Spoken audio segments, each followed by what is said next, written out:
এই বাজারের বাচ্চাটিকে দেখুন, সে একটি গাছের মাঝখানে ছিদ্র রয়েছে আর সেখানে সে ফেঁসে গিয়েছে, অথবা যে এই ভিডিওটা করেছে সে তার মাঝখানে তাকে পার করে দিয়েছে, দিয়ে সে ভিডিও করতেছে।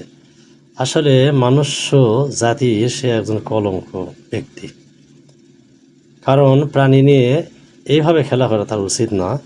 কারণ সে ভিডিও করার জন্য একটা প্রাণীকে গাছের মধ্যে ফাঁসিয়ে দিয়ে তার জীবন নিয়ে খেলা করতেছে। ভিডিওটা দেখুন, তাহলেই বুঝতে পারবেন।